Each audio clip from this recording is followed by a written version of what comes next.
Dengan susah payah pemerintah menerangkan. Itu memang benar. Tetapi Bima Yudhistira dari Selius mengirim surat ke PBB. Dan PBB menjawab, oke, kami akan riset kembali 5,12 itu masuk akal apa tidak. Investor yang saya ceritakan tadi di yang sekarang lagi ngopi di Orchard Road itu nggak perlu nunggu PBB jawab. Dia tahu bahwa kami lebih dia percaya daripada hasil sidang kabinet.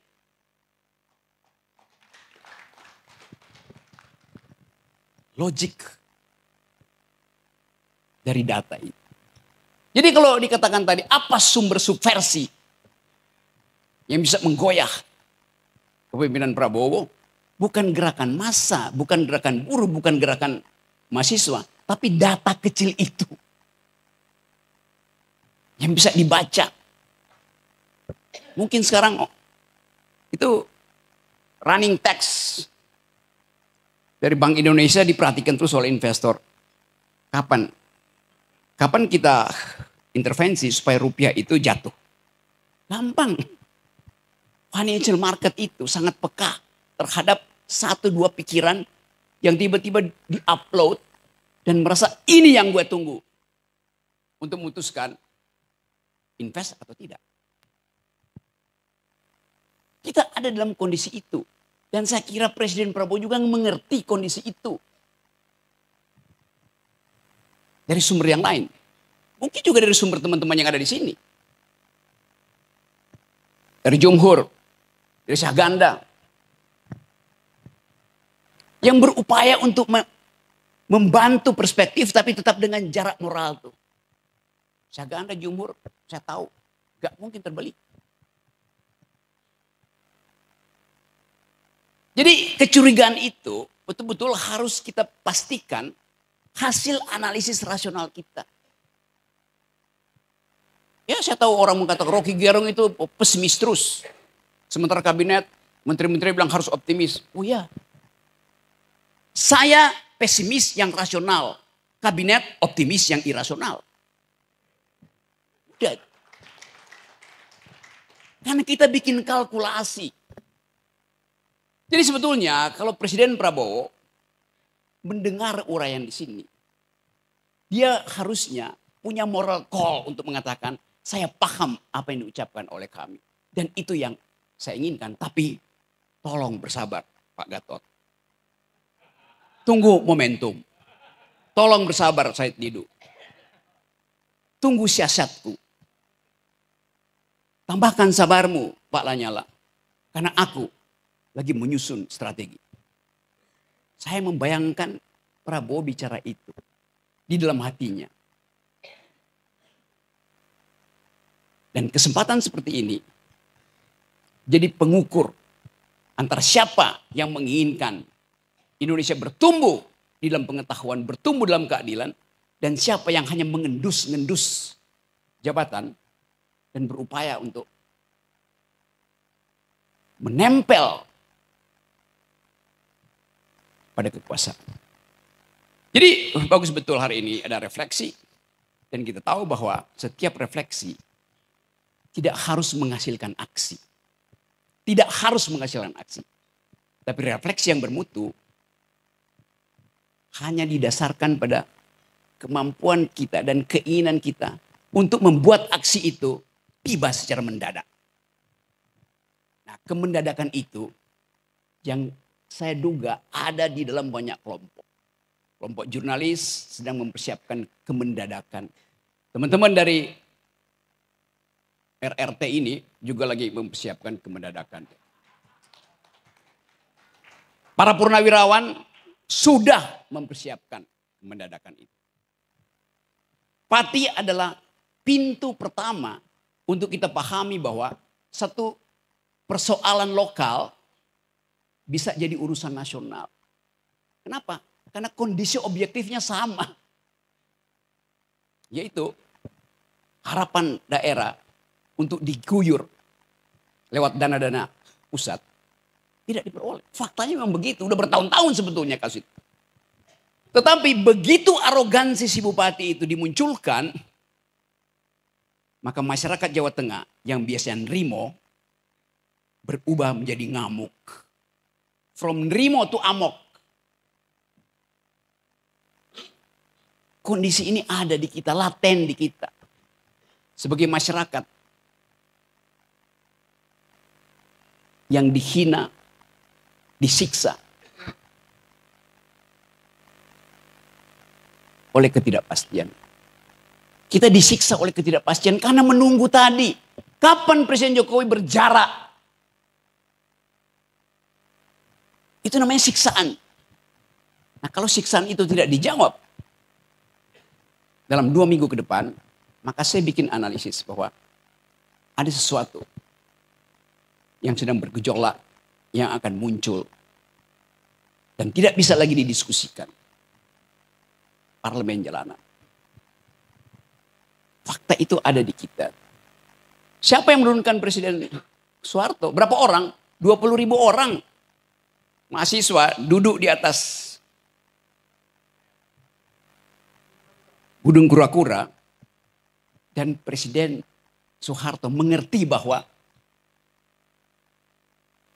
dia sudah selesai. Itulah antropologi politik kita. Pati itu 10.000 mungkin. Jadi bayangkan misalnya kalau proses pemaksulan Gibran itu mulai dibicarakan di parlemen dan pasti akan dibicarakan. Saya hanya minta supaya kalau ada demonstrasi mahasiswa, masyarakat sipil, aparat jangan cegah itu. Aparat justru bisikin aja pada Wakil Presiden. Bapak, keadaan udah berubah. Anda turun atau jadi pati.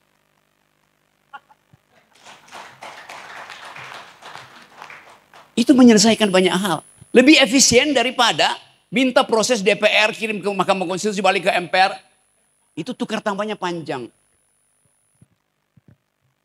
Jadi pati bisa terjadi dalam beberapa minggu. Ketika tadi keadaan ekonomi yang tidak mungkin dipulihkan dalam waktu dekat dengan kemarahan publik yang dipendam karena ketidakpastian. Jadi apa yang memungkinkan terjadinya perubahan?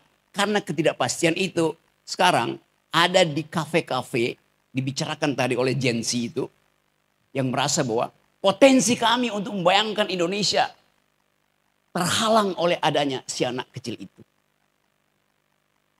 Dan itu sangat sosiologis. Jadi ini kesempatan kita untuk menyusun kembali energi moral kita untuk satu waktu mengatakan bahwa harus ada yang dipenjara. Terima kasih.